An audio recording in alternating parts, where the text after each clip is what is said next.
Ladies and gentlemen, if I had a rupee for every time someone laughed at my life, I'd be a millionaire by now.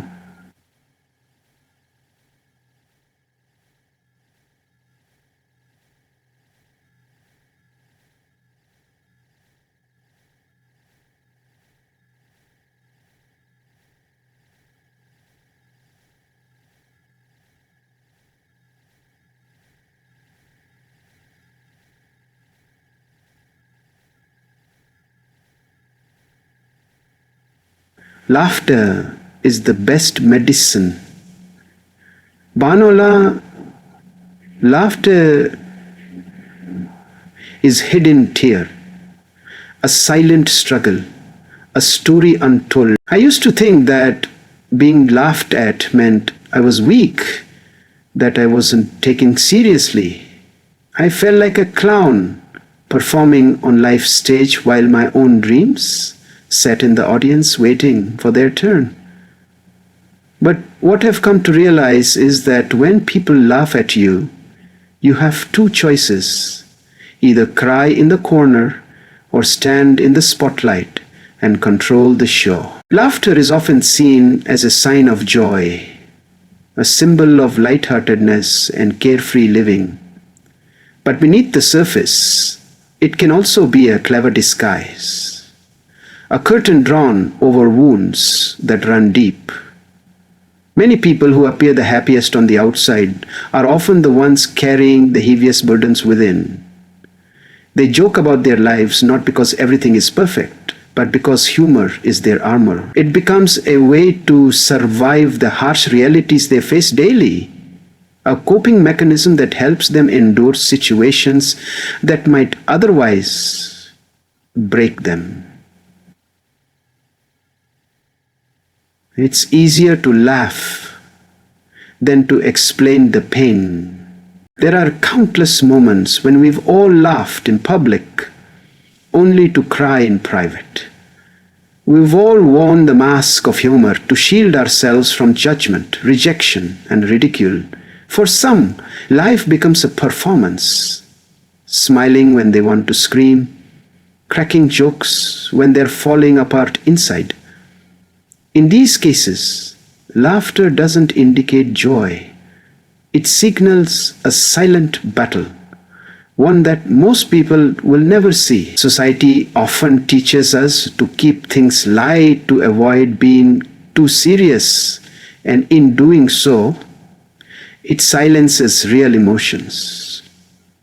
As a result, laughter becomes a language of pain translated into a sound that others find amusing. This phenomenon is especially common among those who have repeatedly faced failure, disappointment, or ridicule.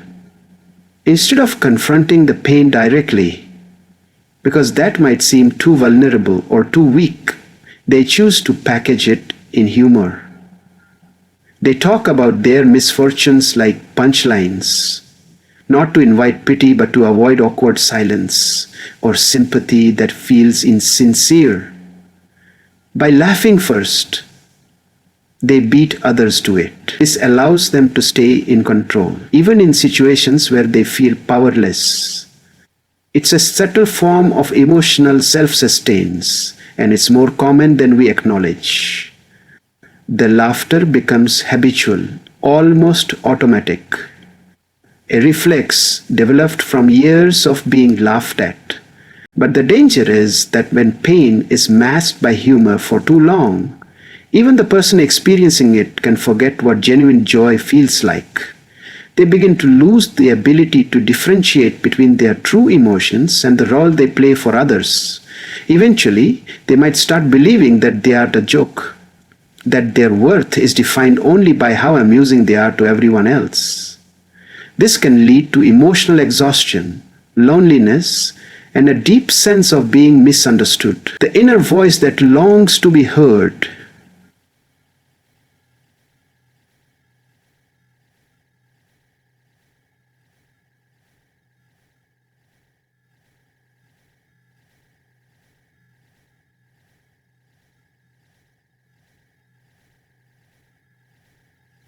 That they might be fighting battles no one ever imagined.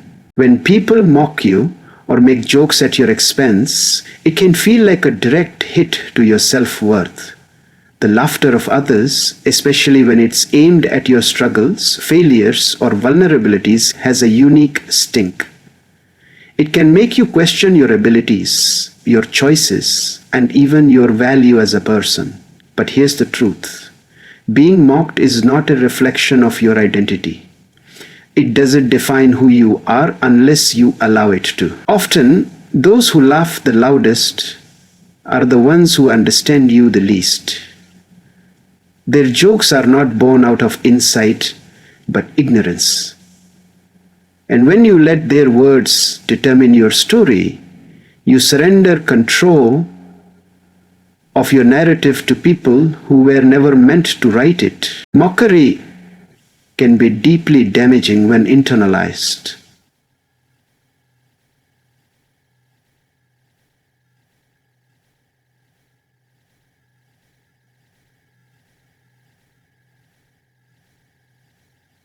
You can rewrite your own identity with strength, resilience, and purpose. But the power to reject those labels lies within you. You don't have to accept the names others give you. Instead, you can rewrite your own identity with strength, resilience, and purpose. The turning point comes when you realize that their laughter is not the final say in your journey.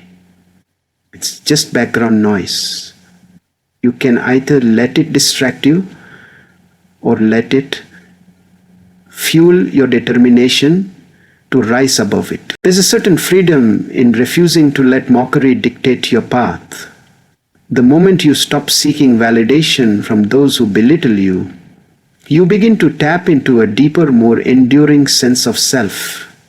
You start to build your confidence not on the applause or ridicule of others, but on your own growth and inner strength. It may take time and it may require you to walk alone for a while, but the result is a sense of identity that no joke can shake. What once felt like humiliation becomes a stepping stone, a reminder that you've endured what others tried to use to break you, and you're still standing. Moreover, many of the people who once laughed at you will eventually fall silent, not because they've changed, but because you did. You grew stronger, wiser, more focused. You used the ridicule as motivation instead of allowing it to crush you. In doing so, you transformed their mockery into momentum. And through that transformation, you showed that the ones who mock are often the ones too afraid to try. You dared to be seen, to fail, and to rise again. That courage is something no one can take away from you, not even those who once treated your life like a joke. A joke that gets thrown around so casually about someone's life often hides a much deeper reality underneath. People are quick to laugh at someone's struggles without understanding the pain that led to those moments. A person might be laughed at for not having a job, for failing in school, or for being socially awkward. But no one pauses to ask why. What silent battles have they fought? Every so-called funny failure often carries behind it a story of effort, trauma, or heartbreak. The world sees the result, the surface level moment to ridicule, but not the sleepless nights, the childhood scars, the lost opportunities, or the paralyzing fear of not being enough. Too often, people become the target of jokes not because they're weak, but because others don't bother to understand their journey. It's easier to laugh than to empathize. It's easier to mock than to question one's own privilege or comfort. When someone struggles, society tends to point fingers instead of offering a hand. And when those struggles are turned into jokes, they become normalized as entertainment. This dehumanizes the individual, reducing them to a caricature of their worst moments. People stop seeing the full person and start seeing just a joke, a snapshot that doesn't begin to capture the complexity of their life. Moreover, many people who are laughed at have already endured far more than anyone realizes. The jokes become salt in wounds that are still healing. A student who is ridiculed for stuttering may have fought for years just to speak confidently. A young man mocked for failing multiple businesses may have taken risks most people are too afraid to take. A woman labeled as overly emotional might be carrying years of suppressed trauma. These aren't punchlines, they are testimonies of resilience and survival. But in a world too focused on humor and viral moments, the depth of someone's experience is often overlooked in favor of a fleeting laugh. Problem: what the world must learn is that every joke has a backstory. And often it's not a funny one. Behind every awkward moment, every mistake, every misstep, there may lie a lifetime of struggle. Instead of rushing to turn someone's hardship into comedy, we should begin to look deeper. Empathy must replace mockery. Because once we begin to understand the stories behind the jokes, we stop laughing at people and start learning from them. We realize that those we once mocked might be the strongest individuals among us, quietly carrying burdens we've never had to face. Being mocked can either destroy you or develop you. It all depends on how you respond to it.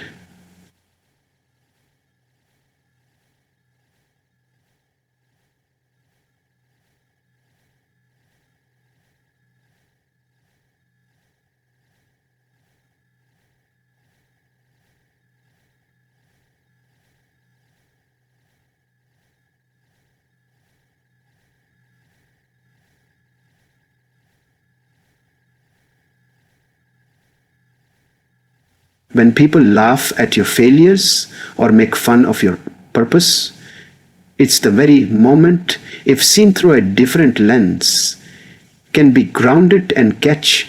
Those very moments, if seen through a different lens, can be grounded and constant to the considerably different lens compared to what feels like public shame can actually be private ignition. A spark that, if nurtured, can set fire to your determination.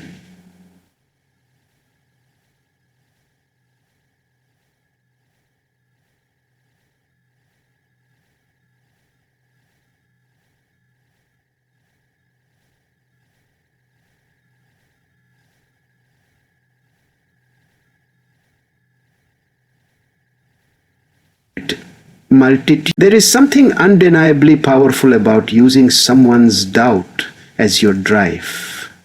When people say you can't, prove that you can. When they laugh, make them watch you rise. The best revenge isn't bitterness or confrontation, it's success. Every mockery you face is an opportunity to become sharper, stronger, more focused. Instead of letting their words weigh you down, you let them build your resistance. And with each sarcastic laugh or hurtful comment, you become more resilient.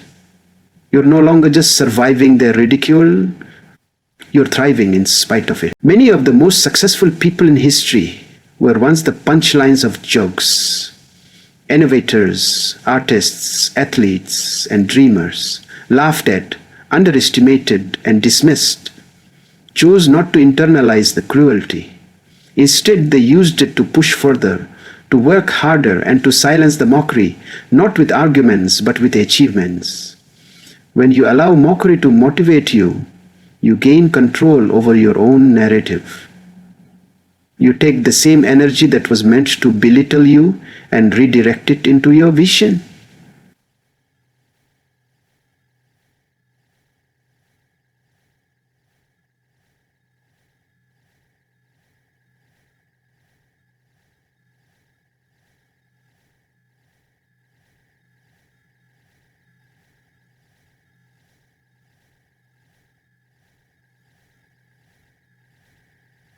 Miet ovoi davya state that understanding into sutta into sutta, the yield into resolve.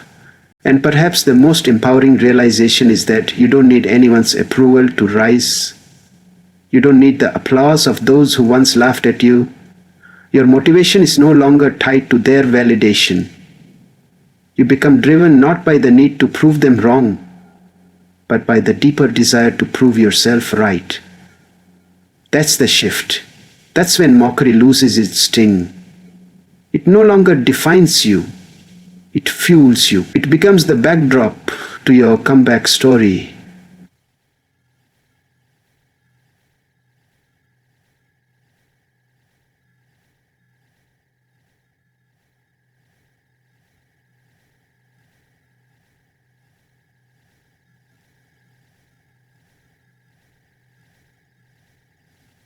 The font of your greatness. There comes a moment in every person's life when they must decide who gets to tell their story.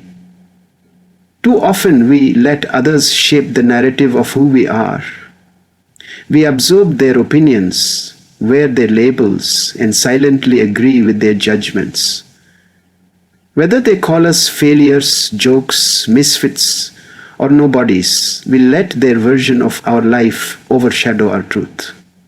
But the moment you take ownership of your narrative is the moment everything begins to shift. You stop living in response to their opinions and start living in alignment with your purpose.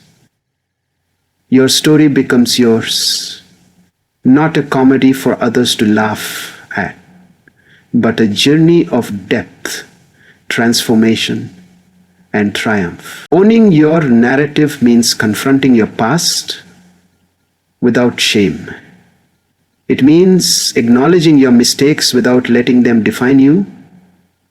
When you are constantly ridiculed, it's easy to feel like your story isn't worth telling.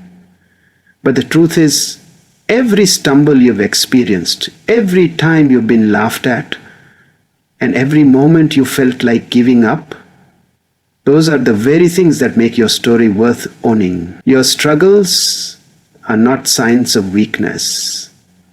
They're evidence of endurance. When you reclaim your story, you reclaim your identity from the hands of those who twisted it. You tell the world, this is who I really am, and I decide what comes next. Taking control of your narrative also means changing how you see yourself. You stop viewing your life through the lens of someone else's mockery. Instead, you begin to see your resilience, your growth, and your quiet strength. You realize that your journey, no matter how chaotic or comedic it may seem to others, has meaning. You no longer need to explain yourself to everyone or justify your path. Owning your story is about standing firm, even when the world doesn't understand you. It's about finding your voice in a crowd that once tried to silence it, and using that voice to shape your future. Most importantly, when you own your narrative, you inspire others to do the same. People who once laughed at you begin to see your power, not because you told them to, but because you showed them. Your confidence, your self-awareness, and your refusal to be reduced to a joke send a clear message. You are not here to be laughed at, you are here to live boldly. You take the script out of their hands and write a new one filled with dignity, purpose, and courage. And in doing so, you not only rewrite your story, you begin to live it on your own terms. Humor for many people is more than just entertainment. It's a form of survival. When life becomes overwhelming, when burdens become too heavy to carry, laughter can be the lightest thing to hold on to. It allows people to breathe in moments of suffocation, to mask pain when words fall short. Sometimes the people who make others laugh the most are the ones silently enduring the most, within themselves. They use humor as a lifeline, not because they're always happy, but because it gives them a sense of control in a world that often feels out of control. Smiles become their way of staying strong when the weight of life feels unbearable. Surviving through humor means learning how to navigate pain by turning it into something manageable, something familiar. Instead of being consumed by sorrow, people wrap their wounds in jokes. It doesn't mean they're dismissing their struggles, it means they're adapting. Humor becomes their shield, their method of transformation. Rather than being broken by what's happening around them, they choose to laugh, not to minimize their suffering, but to endure it. In many ways, this kind of humor is a quiet form of rebellion. It's the refusal to let pain win. It's saying, yes, life has hurt me, but I still have the strength to smile. This form of humor isn't loud or attention-seeking. Often it's subtle, clever, and deeply personal. It's a way of processing hurt, a hidden language that communicates strength without ever needing to boast.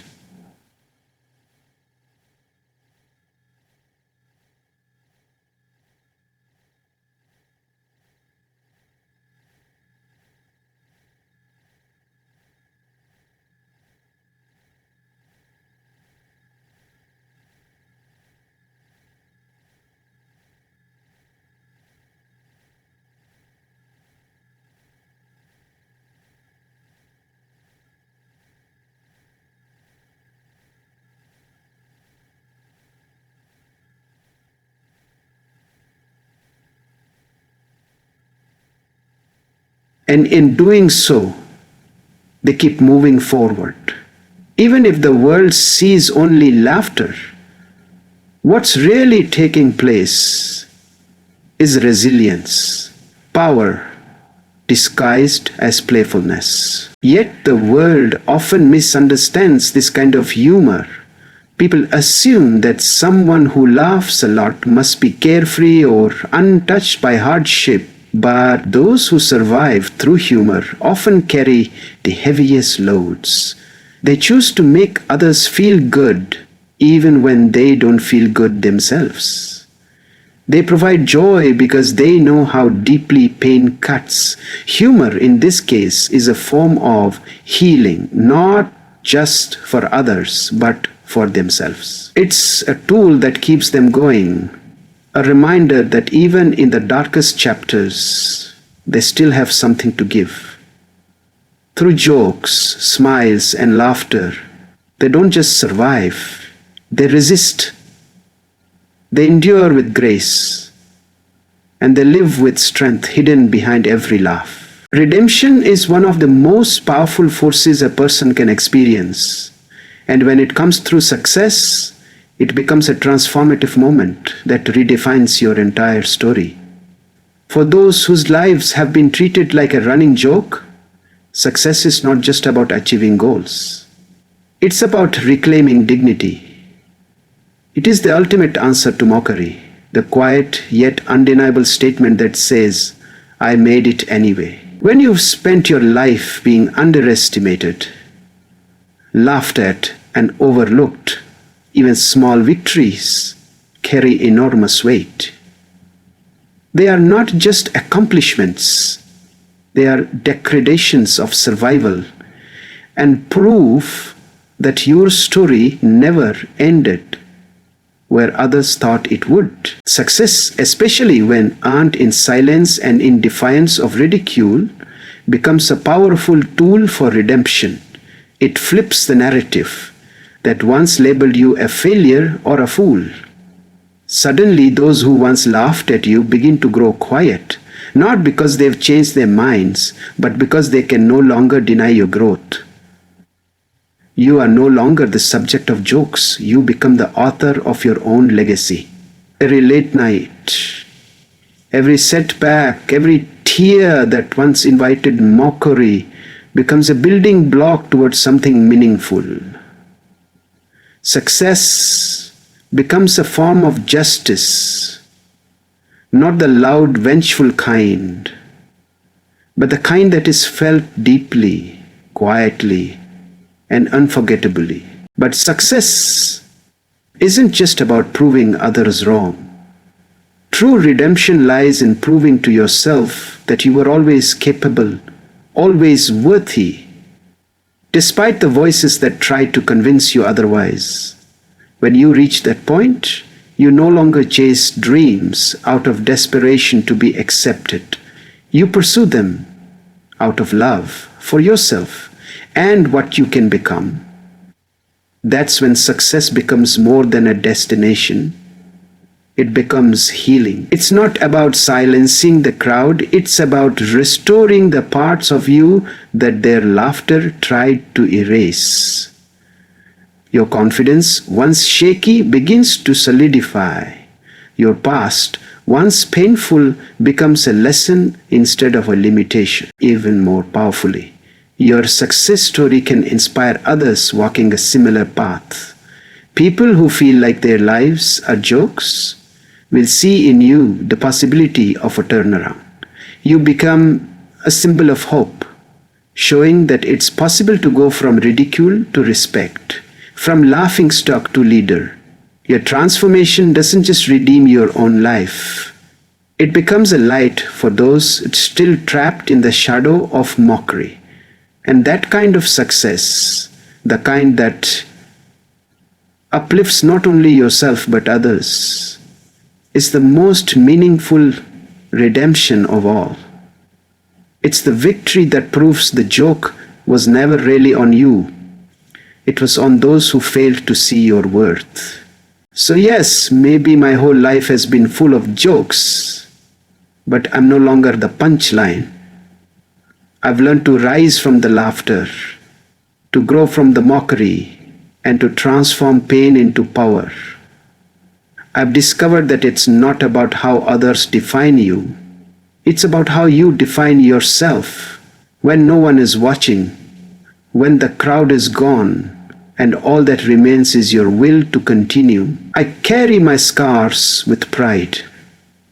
I wear my journey with strength. And I laugh now, not to hide the pain, but to celebrate the fact that I'm still here. Because in the end, the joke didn't break me. It built me.